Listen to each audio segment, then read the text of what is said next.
Bienvenue dans ce tuto où pour une fois on aborde autre chose qu'une malle, mais tout simplement je vous montre comment j'ai fabriqué un sac en bois et cuir pour transporter mon MacBook Pro. Le bois est un reste de chêne dont je disposais, le cuir, du cuir de vache naturel. Première étape, après avoir déligné des planches de chêne, je m'assure de leur équerrage et je les dégauchis afin de m'assurer d'avoir 4 faces bien plates et parallèles.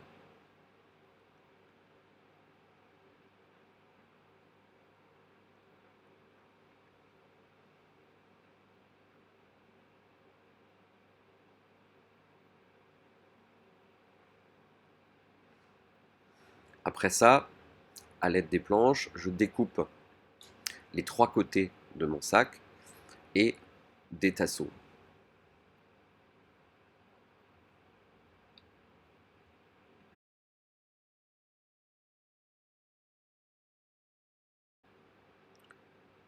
Puis, je mets en longueur l'ensemble des côtés.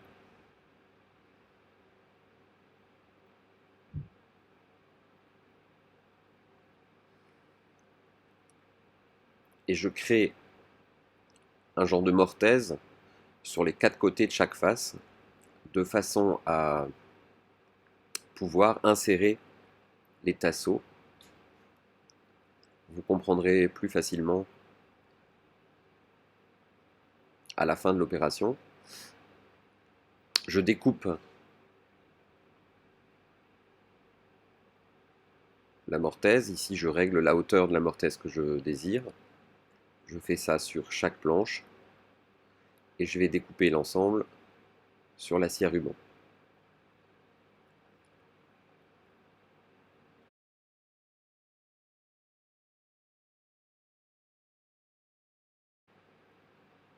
À la suite de ça, un petit ponçage en grains 80 et 120.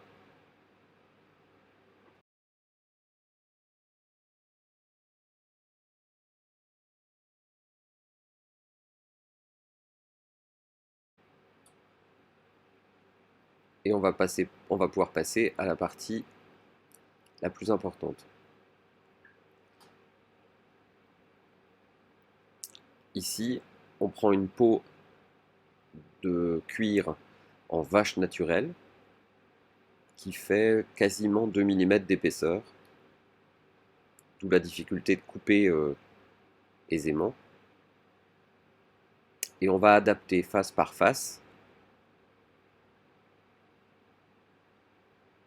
un morceau de cuir.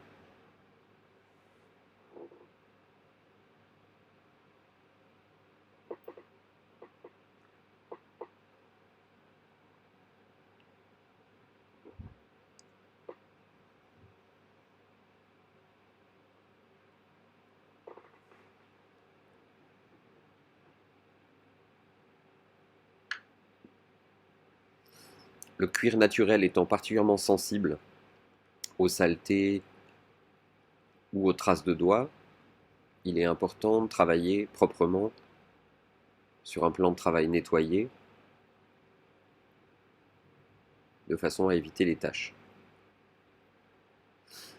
Ici, je prépare les accessoires en cuir, la sangle, la poignée, le passant. Je vous invite d'ailleurs à voir une autre vidéo où je montre comment on prépare des poignées pour Malle Vuitton, des poignées de l'héliponce. Ici, on va tout simplement brûler la tranche de l'ensemble du cuir pour ensuite teindre trancher les bords.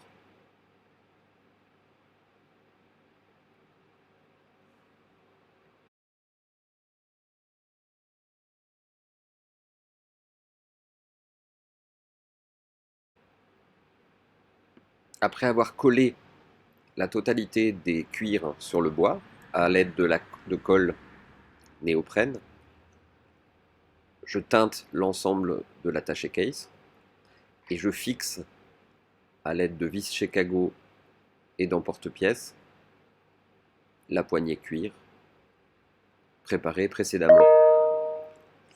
Une fois que cette étape est faite, je reprends le sac pour brûler et teinter les tranches de la partie que j'ai découpée précédemment. Alors pour teinter un sac, surtout du cuir naturel, il est très important de ne pas faire ça avec beaucoup de teintes au départ, mais d'y aller très progressivement pour éviter les marques, pour éviter les taches qui vous tacheraient complètement le cuir.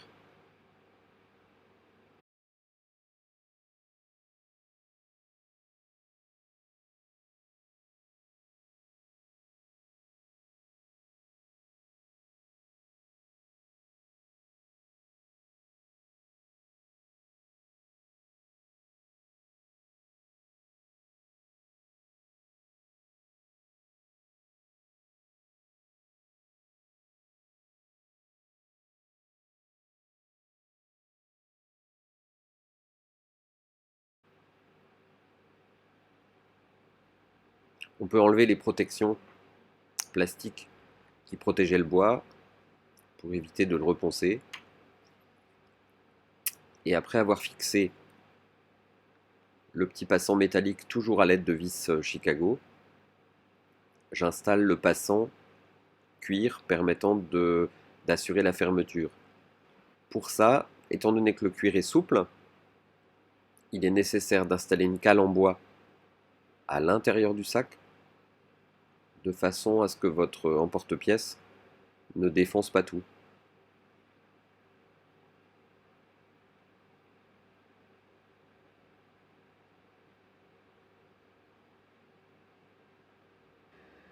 Après avoir fixé à la vis Chicago le passant en cuir, je m'attaque au coin et là je coupe le bois en biais. Je pose des coins de 30 mm. Mon but étant d'arriver à ce que les clous ne rentrent pas dans le sac. Donc je pose l'ensemble des clous de façon biaisée pour qu'en fait ils rentrent bien dans le bois situé sur les côtés et sur le dessous, mais qu'il n'y ait aucun clou qui dépasse à l'intérieur même du sac.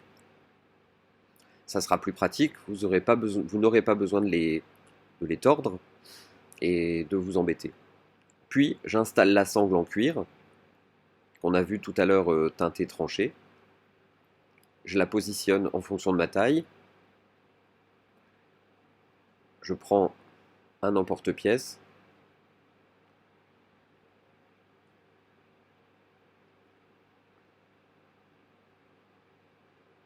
J'installe un clou. J'ai pris des clous de mâle suisse qui ont la particularité d'être laitonnés, mais qui ont une tête plate, de façon à ce que ça ne dérange pas le maniement du sac. Puis j'installe des rondelles de façon à ce que le sac soit complètement rifté. Donc la sangle sera riftée et plus rien ne peut bouger.